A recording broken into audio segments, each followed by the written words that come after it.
I just had to let you know you're.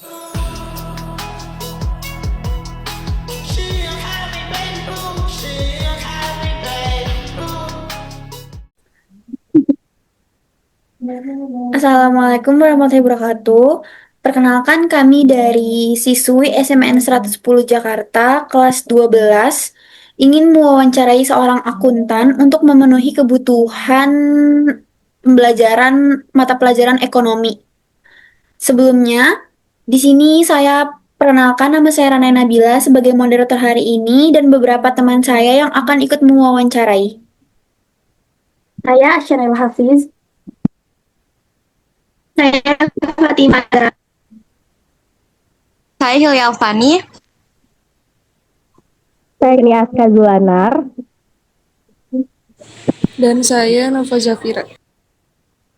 Oke, jadi di sini izinkan kami mengajukan beberapa pertanyaan untuk memenuhi tugas kebutuhan ekonomi kelompok kami. Untuk pertanyaan pertama itu akan diajukan oleh Fatimah Azahra. Oke, baik. Untuk pertanyaan pertama yaitu berapa lama kakak menjadi seorang akuntan? Sebenarnya perkenalkan, saya Eri Nugroho, sekarang sebagai account payable akuntansi di Staff Accounting di Indofood Fortuna Makmur.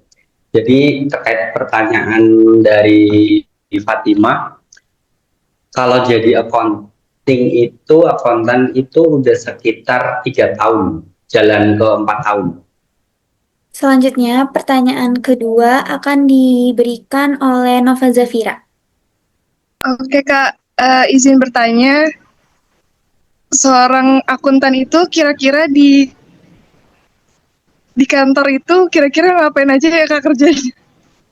Mungkin kalian udah sempat belajar accounting ya, karena ini udah masuk kelas berapa? Kelas 12 ya. Jadi akuntansi kan sebenarnya akunnya banyak tuh. Ada kas, ada utang, ada piutang, ada aset juga kan. Nah, di perusahaan itu biasanya akuntansi itu nanti dispesifikin lagi. Misal satu orang megang khusus kas, bagian kas. Ada satu orang megang khusus bagian utang.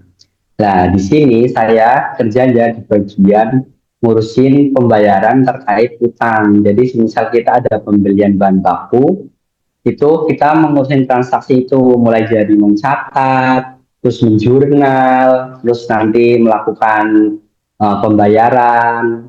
Terus ada juga, selain itu saya juga megang terkait pajaknya. Jadi, misal ada pajak penghasilannya berapa, nanti kita potong. Seperti itu sih kegiatan sehari-harinya.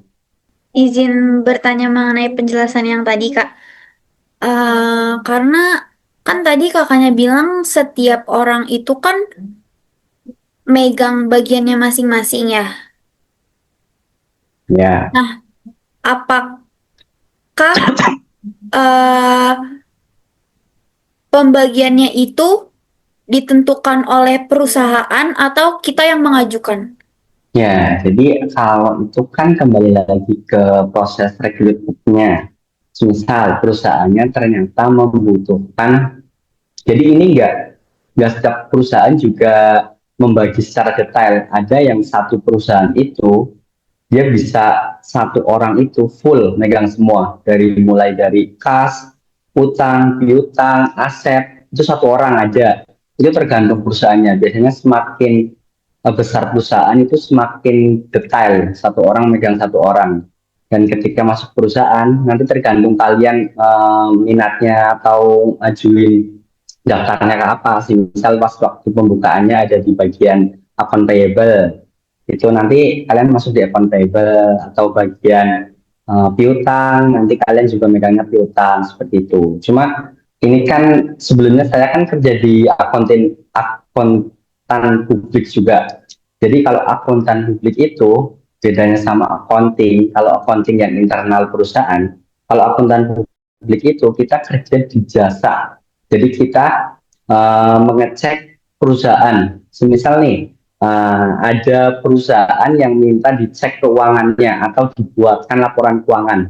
Nah, di situ kita akan benar-benar melakukan proses akuntansi, mulai dari mencatat transaksi terlebih dahulu, apa dulu harus dikelompokin, terus di jurnal, nanti pada akhirnya jadi laporan keuangan, laporan laba rugi, neraca, arus kas.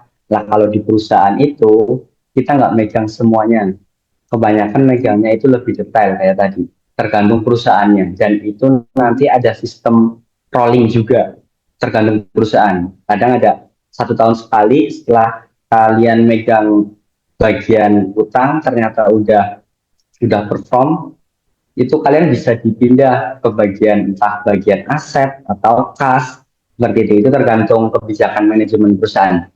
Baik, terima kasih atas penjelasannya. Untuk pertanyaan berikutnya akan diberikan oleh Kirani. Baik, aku izin bertanya, apa aja sih tahapan yang udah kakak laluin untuk menjadi seorang akuntan? Apakah itu kuliahnya harus dari aku atau dari yang lain?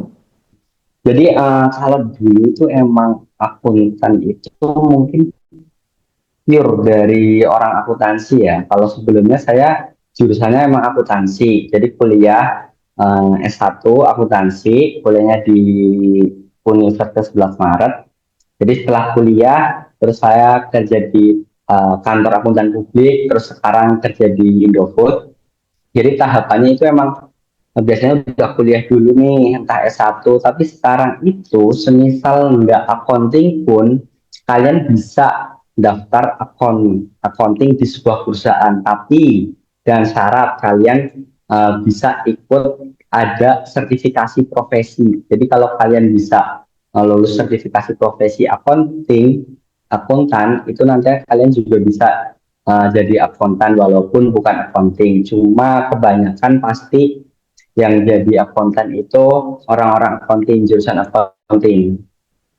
Terus selain itu juga pas kuliah tuh kalian pasti nanti ada tahap magang. Jadi sebelum kalian, mungkin kalau SMK, ini kan SMA ya berarti ya. Kalau SMK itu kan ada PKL gitu ya. Jadi nanti kalau di kuliah itu ada magang. Jadi kalian dikasih waktu semisal 1 tahun atau setengah tahun buat magang nih entah di kantor akuntan publik atau di perusahaan pemerintahan atau di mana. Terus nanti juga ada sertifikasi dari kampusnya, dan ini setiap kampus beda-beda, ada yang mewajibkan. Jadi sertifikasinya itu nanti kalian suruh bikin laporan keuangan dari awal, misal dari kalian dikasih ada transaksi selama 1 bulan. Nanti setelah 1 bulan kalian susun nih jurnal dulu, setelah di jurnal terus ditentuin, terus bikin laporan keuangan sampai dengan menjadi laba rugi dan neraca dan arus kas. Baik, terima kasih Kak untuk jawabannya. Selanjutnya, pertanyaan nomor 4 akan ditanyakan oleh Asya. Oke, izin bertanya ya Kak. Jadi pertanyaannya itu, bagaimana etika profesi yang harus Kakak lakukan sebagai seorang akuntan? Terkait etika profesi, jadi seorang akuntan itu kan dia megang rahasia perusahaan ya, yang jelas. Karena semua transaksi, semua keuangan itu seorang akuntan itu pasti mengetahui data itu. Yang pertama pasti kalian harus menjaga kerahasiaan. Selain kerahasiaan itu, kalian harus juga jujur, karena seorang akuntan itu nggak boleh, kalau nggak jujur nanti ya pasti bakalan terjadi kecurangan. Selain jujur, kalian juga harus objektif.